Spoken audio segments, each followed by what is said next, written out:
Technology ने जहाँ हमारे काम को आसान कर दिया, वहीं इसके कुछ डिसएडवांटेज भी हैं।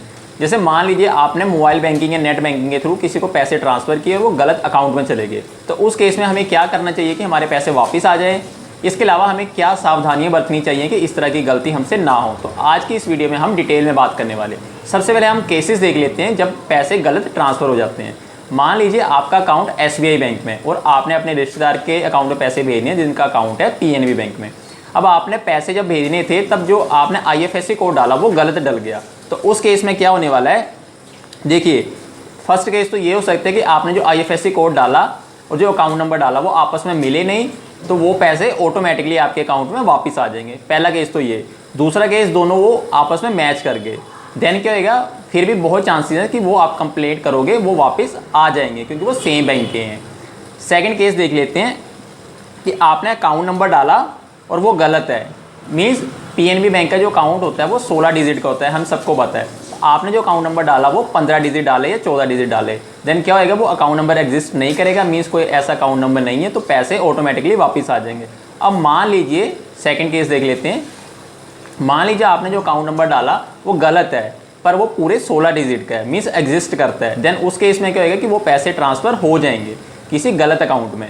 उस केस में आपको क्या करना है कि अगर गलत अकाउंट में पैसे चले गए, आपको सबसे पहला काम जो करना है, आपको अपने बैंक, मीन्स आपका अकाउंट कहाँ है, SBI में, आपको अपने SBI बैंक में जाना है, अपनी ब्रांच में जाना है, वहाँ पे कंप्लेंट देनी है। आप कंप्लेंट कैसे दे सकते हो, रिटर्न में भी दे सकते हो, आप फ़ोन करके अपनी ब्रांच को बता सकते हो। इसके अलावा आप अपनी रजिस्टर्ड मेल जो अकाउंट में अपडेट है उसके थ्रू भी मेल करके बता सकते हो। बट मैं आपको रिक्वेस्ट करूँगा, सजेशन ये दूँगा कि आप ब्रांच में जाके रिटर्न में कंप्लेंट दें।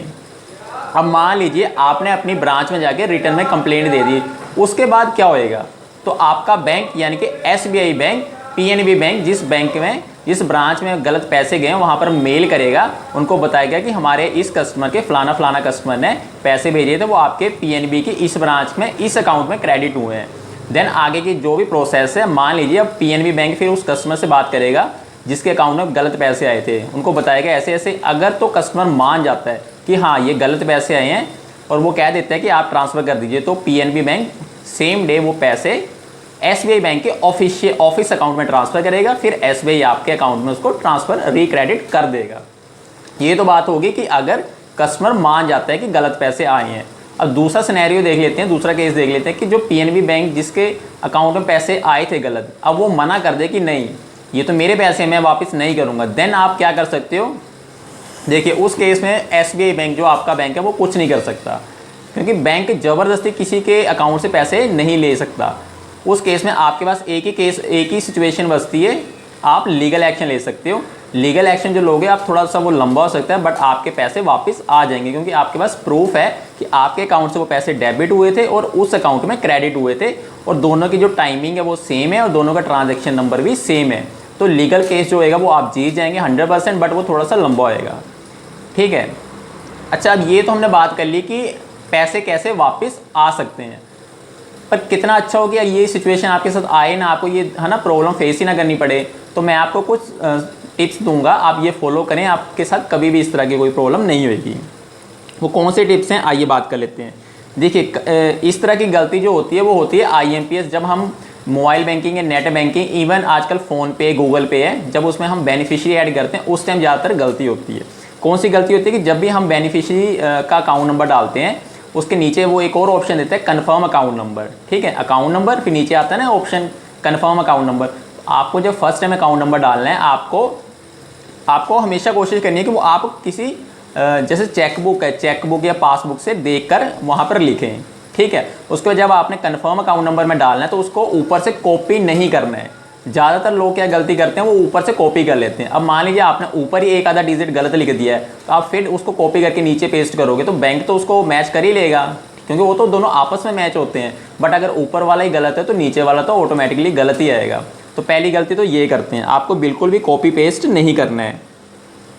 हमेशा आपने यही कोशिश करनी है कि जब भी आप इसको डालें, आप किसी न किसी जो रिटर्न में, जैसे चेकबुक होगी, ठीक है, कहीं से आपका लिखा हुआ टेक्स्ट मैसेज है, वहाँ से ही आप हमेशा बेनिफिशियरी जिसको आपने पैसे भेजने उनको बोलो कि हमें रिटर्न में या तो हमें व्हाट्सएप पे मैसेज कर दें या हमें नॉर्मल टेक्स्ट मैसेज कर दें, वहाँ से ही उसको उतारें, उसको लिखें, कॉपी पेस्ट कभी ना करें।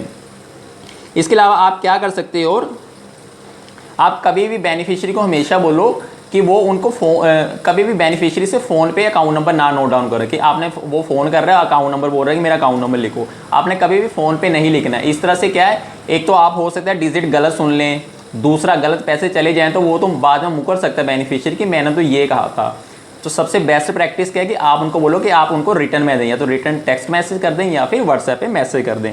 इसके अलावा एक प्रैक्टिस और कि आप जब भी किसी को पैसे भेजें बेनिफिशियरी को, सबसे पहले उसको छोटी सी डिनोमिनेशन भेजें, 1 रुपया भेज दें या फिर 10 रुपये भेजें।